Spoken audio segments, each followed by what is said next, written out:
जय हिंद दोस्तों, स्वागत है आप सभी का आपके अपने यूट्यूब चैनल केबी मिशन सिलेक्शन पर। दोस्तों आज हम मौर्य काल से ऐसे 30 सबसे महत्वपूर्ण प्रश्न पढ़ने वाले हैं जो यूपी होमगार्ड, यूपी पुलिस, लेखपाल और जूनियर असिस्टेंट्स के पेपर में बार बार पूछे जाते हैं। अगर आपने ये 30 सवाल अच्छे से कर लिए तो हिस्ट्री का ये चैप्टर आपका मजबूत हो जाएगा। तो वीडियो को अंत तक जरूर देखिए क्योंकि अंत में मैं आपको फ्री क्विज और टेलीग्राम ग्रुप का लिंक देने वाली हूँ। चलिए स्टार्ट करते हैं। पहला हमारा क्वेश्चन है क्या? इसमें पहला हमारा क्वेश्चन है, किस अभिलेख में मौर्य ने स्वयं को महाधिराज यानी मगध का राजा कहा है? तो अशोक ने भाब्रू यानी बैराट शिला लेख को क्या कहा है? महाधिराज यानी मगध का राजा कहा है। ये आप लोग याद रखिएगा क्योंकि ये क्वेश्चन बार बार पूछता है। मौर्य काल से अगर ये क्वेश्चन आ जाए कि अशोक ने स्वयं को महाधिराज यानी मगध का राजा किस अभिलेख पर कहा है? किस अभिलेख में कहा है? भाब्रू यानी बैराट शिला लेख पर। क्योंकि देखो भाब्रू बैराट यानी शिलालेख जो हमारा कहाँ स्थित है? राजस्थान में स्थित है। कहाँ स्थित है? राजस्थान में स्थित है। ये आप लोग याद रखिएगा। और इसी में अशोक ने स्वयं को क्या कहा? मगध का राजा बताया है और बुद्ध धम्म तथा संघ के प्रति अपनी आस्था प्रकट की है। आप लोग याद रखिएगा ये पॉइंट्स। अब हमारा अगला क्वेश्चन है, मौर्य प्रशासन में संस्थान और संचारा शब्द किससे संबंधित है? तो मौर्य प्रशासन में संस्थान और संचारा शब्द गुप्तचर व्यवस्था से संबंधित है। किस व्यवस्था से संबंधित है?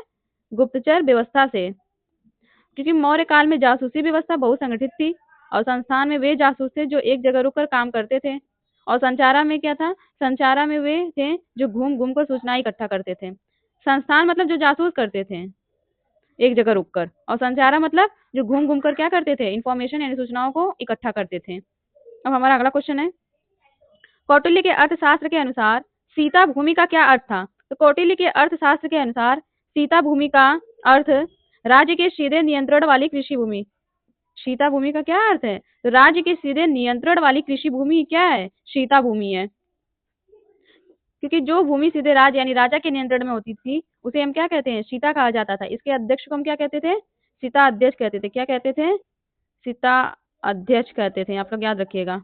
अब हमारा अगला क्वेश्चन है, अशोक के किस शिलालेख में कलिंग युद्ध की विभीषिका और उसके हृदय परिवर्तन का वर्णन मिलता है? तो अशोक के 13वें शिलालेख में कलिंग युद्ध की विभीषिका और उसके हृदय परिवर्तन का वर्णन मिलता है। तो अशोक के कौन से शिलालेख में? 13वें शिलालेख में। आप लोग याद रखिएगा। अब हमारा अगला क्वेश्चन है, मेगस्थनीज ने भारतीय समाज को कितने श्रेणियों में विभाजित किया था? तो मेगस्थनीज ने भारतीय समाज को 7 श्रेणियों में विभाजित किया था। कितने श्रेणियों में विभाजित किया था? 7 श्रेणियों में बांटा था। और मेगस्थनीज ने अपनी कौन सी पुस्तिका लिखी थी? तो मेगस्थनीज ने इंडिका पुस्तिका लिखी थी। कौन सी? इंडिका। और इसी पुस्तक में भारतीय समाज को 7 श्रेणियों में बांटा था। अब हम 7 श्रेणियां जान लेते हैं कौन कौन से हैं। दार्शनिक है पहला कौन सा है? दार्शनिक है। दूसरा कृषक है। तीसरा हमारा क्या है? तीसरा हमारा पशुपालक है। चौथा हमारा कारीगर है। पांचवा हमारा सैनिक है। अगला हमारा क्या है? निरीक्षक है।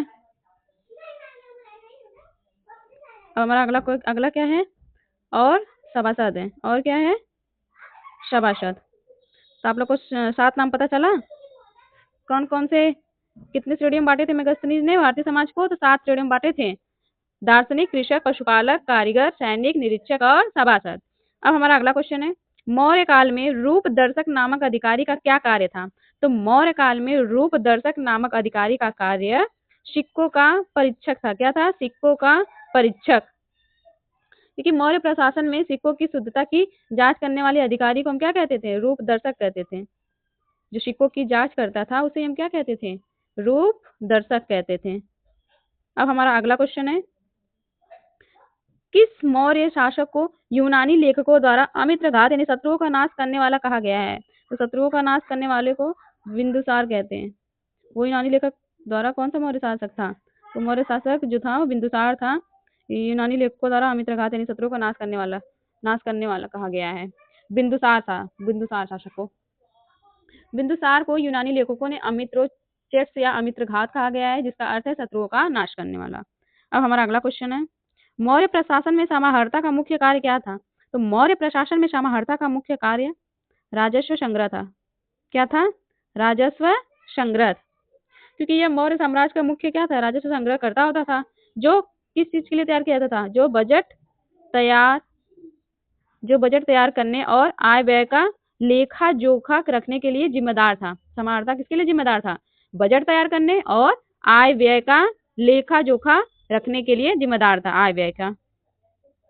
अब हमारा अगला क्वेश्चन है, अशोक के शासनकाल में आयोजित तृतीय बौद्ध संगति की अध्यक्षता किसने की थी? तो अशोक के शासनकाल में आयोजित तृतीय बौद्ध संगति मोगलीपुत्र तिष्य के द्वारा की गई थी। किसके द्वारा?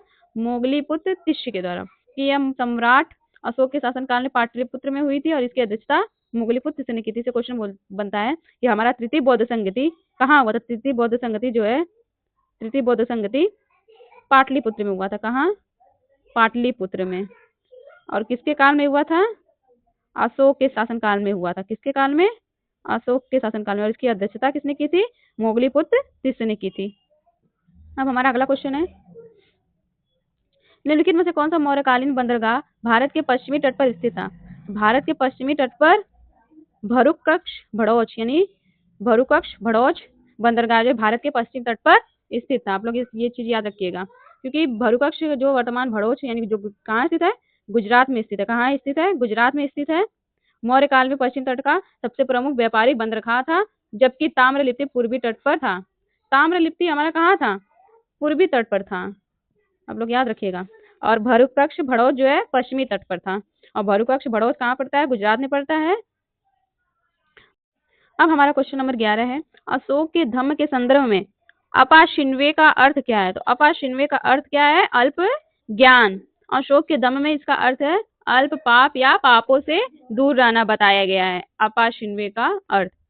अब हमारा अगला क्वेश्चन है, मौर्य काल में कंटक शोधन किस प्रकार का न्यायालय था? तो मौर्य काल में कंटक शोधन जो है फौजदारी न्यायालय था। किस प्रकार का न्यायालय था? फौजदारी न्यायालय था। मौर्य काल में दो प्रकार के न्यायालय थे। कितने प्रकार के? दो प्रकार के न्यायालय थे। कंटक शोधन यानी फौजदारी न्यायालय को कहा जाता था, जबकि धर्मस्थनी जो थी उसको दीवानी न्यायालय होता था। धर्मस्थनी को हम लोग क्या कहते थे? एक आपका हो गया फौजदारी न्यायालय, एक हो गया धर्मस्थनी न्यायालय। तो फौजदारी न्यायालय को हम लोग कंटक शोधन कहते थे मौर्य काल में, और धर्मस्थनी न्यायालय को हम लोग क्या कहते थे? दीवानी न्यायालय। क्या कहते थे? दीवानी न्यायालय। अब हमारा अगला क्वेश्चन है, किस अभिलेख से यह प्रमाणित होता है कि चंद्रगुप्त मौर्य का प्रभाव पश्चिम भारत था? तो उसका आंसर है रुद्रदामन का जूनागढ़ अभिलेख से पता चलता है या फिर प्रमाणित होता है कि चंद्रगुप्त मौर्य का प्रभाव पश्चिमी भारत पर था। कि चंद्रगुप्त मौर्य का प्रभाव पश्चिम भारत, रुद्रदामन का जूनागढ़ अभिलेख या शिलालेख प्रमाणित करता है कि चंद्रगुप्त मौर्य ने सौराष्ट्र यानी गुजरात तक अपना साम्राज्य फैलाया था। और वहां किस झील का निर्माण किया था? चंद्रगुप्त मौर्य ने किस झील का निर्माण किया था? तो सुदर्शन झील का निर्माण करवाया था। ठीक है। अब हमारा अगला क्वेश्चन है, अशोक ने अपने राज्याभिषेक के कितने वर्ष बाद कलिंग पर विजय प्राप्त की थी? तो अशोक ने अपने राज्याभिषेक के 8वें वर्ष बाद कलिंग पर विजय प्राप्त की थी। कितने वर्ष बाद? 8वें वर्ष बाद। अशोक ने अपने राज्याभिषेक के 8वें वर्ष लगभग कितने ईसा पूर्व? लगभग 261 ईसा पूर्व में कलिंग पर आक्रमण किया। अब हमारा क्वेश्चन नंबर 15 है, अर्थशास्त्र के अनुसार गुण पुरुष कौन थे? तो अर्थशास्त्र के अनुसार गुण पुरुष जो है गुप्तचर थे। कौन थे? गुप्तचर। कौटिल्य के अर्थशास्त्र में गुप्तचरों के लिए गुण पुरुष शब्द का प्रयोग किया गया था। किसके? कौटिल्य के अर्थशास्त्र में गुण पुरुष यानी गुप्तचर शब्द का प्रयोग किया गया था। किस शब्द का? गुप्तचर। ये आप लोग याद रखिएगा। अब हमारा अगला क्वेश्चन है, अशोक के स्तंभों के लिए पत्थर कहाँ से मंगाए गए थे? तो अशोक के स्तंभों के लिए पत्थर जो है चुनार से मंगाए गए थे। कहाँ मंगाए जाते थे? चुनार से। ये अशोक के स्तंभों के लिए पत्थर जो है चुनार यानी कहाँ हमारा पड़ता है? यूपी के मिर्जापुर में पड़ता है। यूपी के मिर्जापुर हमारा कहाँ है? यूपी में, उत्तर प्रदेश में है। कि खदानों से मंगाए जाते थे। अशोक के स्तंभों के लिए पत्थर कहाँ से मंगाए जाते? चुनार यानी मिर्जापुर से। अब हमारा क्वेश्चन नंबर 17 है, मौर्य काल में विष्टि शब्द का प्रयोग किसके लिए किया जाता था?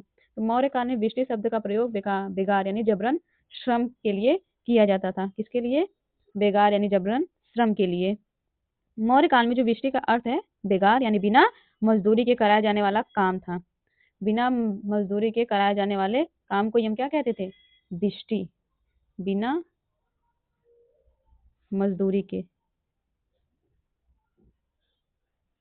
बिना मजदूरी के। अब हमारा क्वेश्चन नंबर 18 है, किस ग्रंथ में चंद्रगुप्त मौर्य के लिए वृषल यानी निम्न कुल शब्द का प्रयोग किया गया है? तो निम्न शब्द का प्रयोग जो है मुद्रा राक्षस के लिए किया गया है। किसके लिए?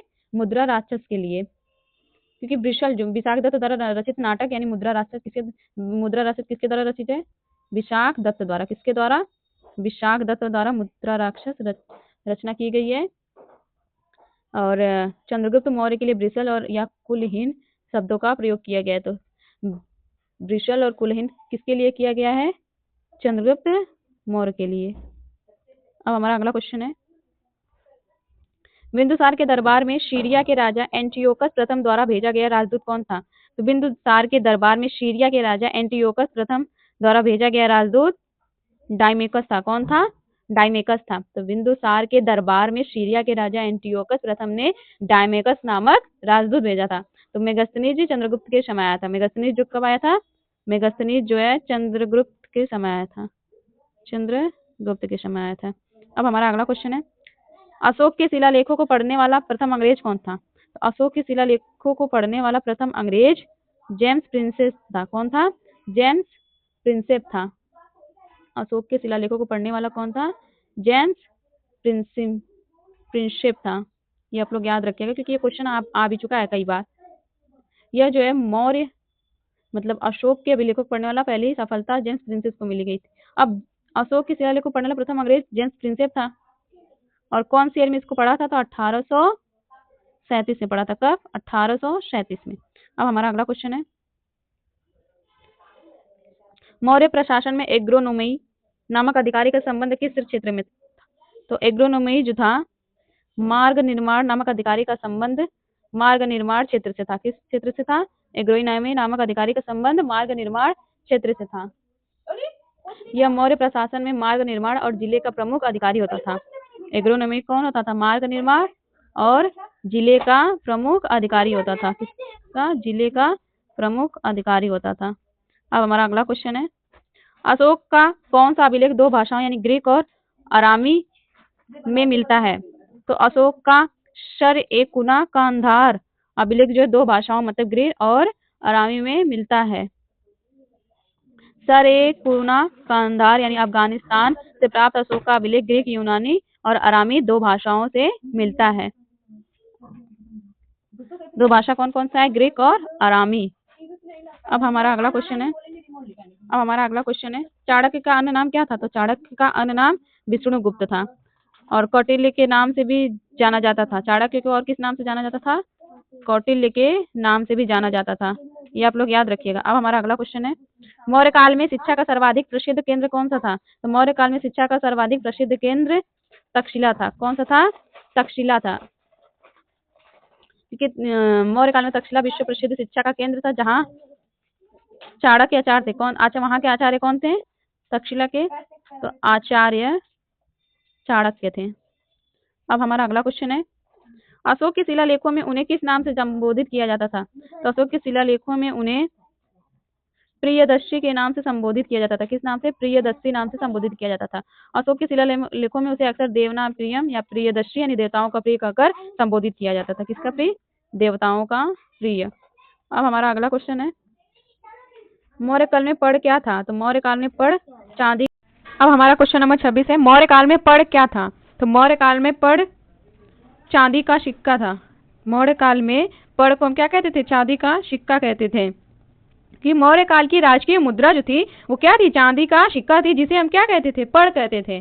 अब हमारा अगला क्वेश्चन क्या है, अशोक के समय मौर्य साम्राज्य के दक्षिणापथ प्रांत की राजधानी क्या थी? तो अशोक के समय मौर्य साम्राज्य के दक्षिणापथ प्रांत की राजधानी सुवर्णगिरि थी। क्या थी? सुवर्णगिरि थी। मौर्य साम्राज्य के 5 प्रांतों में से एक दक्षिणापथ था जिसकी राजधानी क्या थी? सुवर्णगिरि थी। तो मौर्य साम्राज्य के कितने प्रांत थे? 5 प्रांत थे जिसमें से दक्षिणापथ की राजधानी क्या थी? सुवर्णगिरि थी। अब हमारा अगला क्वेश्चन है, मौर्य प्रशासन में राजुक कौन थे? तो मौर्य प्रशासन में राजुक न्यायिक और राजस्व अधिकारी थे।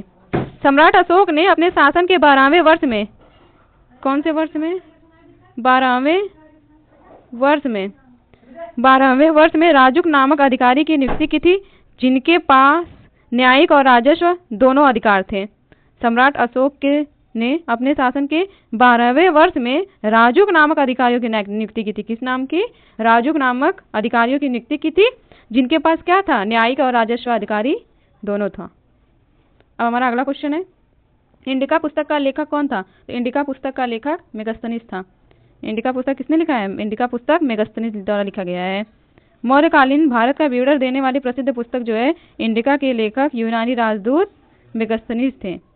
और मेगास्थनीज कौन से राजदूत थे? तो मेगास्थनीज जो है यूनानी राजदूत थे। ठीक है।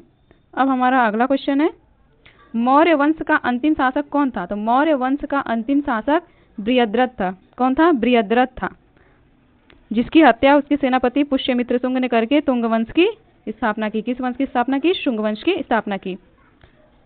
और बृहद्रथ की हत्या कौन किया था? तो बृहद्रथ की हत्या कौन किया था? पुष्यमित्र शुंग ने। आप लोग याद रखिएगा, पुष्यमित्र शुंग ने बृहद्रथ की हत्या कर किस वंश की स्थापना की? शुंग वंश की स्थापना की। अब मौर्य वंश के शासक कितने थे? तो मौर्य वंश के शासक हम देख लेते हैं। पहला चंद्रगुप्त मौर्य, जिनका 322 से 298 ईसा पूर्व तक शासन रहा। दूसरा बिंदुसार जी का 298 से 273 ईसा पूर्व तक शासन रहा। अशोक महान का 273 से 232 ईसा पूर्व तक शासन रहा। अगला दशरथ मौर्य का 232 से 224 ईसा पूर्व तक शासन रहा। संप्रति जी का 224 से 215 ईसा पूर्व तक शासन रहा। शालिशुक का 215 से 202 ईसा पूर्व तक शासन रहा। देववर्मन 202 से 195 ईसा पूर्व तक शासन रहा। सद्धन्वन का 195 से 187 ईसा पूर्व तक शासन रहा। बृहद्रथ का 187 से 185 ईसा पूर्व तक शासन। दोस्तों, अगर आपको आज के ये 30 MCQ समझ में आए हो तो वीडियो को लाइक जरूर कीजिए और अपने दोस्तों के साथ शेयर कीजिए। हमने आपके लिए टेलीग्राम ग्रुप बनाया है, जहां आपको PDF नोट, डेली प्रैक्टिस और फ्री क्विज मिलने वाली। डिस्क्रिप्शन में लिंक दिया गया है, अभी ज्वाइन कर लीजिए। बहुत जल्द हम वहां से लाइव क्विज सीरीज शुरू करने वाले हैं। आप देख रहे थे KP मिशन सिलेक्शन हमारा मिशन है। और जो सर आप लोगों को इस समय जूनियर असिस्टेंट का एग्जाम होने वाला है, तो आप लोग उसका वीडियो आप लोग जरूर देखिए, क्योंकि वो जो सर पढ़ा रहे हैं मोस्ट इंपॉर्टेंट आपके लिए है। क्योंकि कंप्यूटर का थ्योरी आपका वहीं से क्वेश्चन आराम से बन जाएगा, इसलिए उनका वीडियो देखना आप लोग ना भूलिएगा। और जो मैं जूनियर असिस्टेंट में GS का प्रैक्टिस सेट चला रही हूँ, वो भी आप लोग वीडियो जरूर देखिए। बाकी ये होमगार्ड के लिए जो चैप्टर वाइज में करवा रही हूँ, ये भी आप लोग जरूर देखिएगा। जय हिंद दोस्तों, धन्यवाद।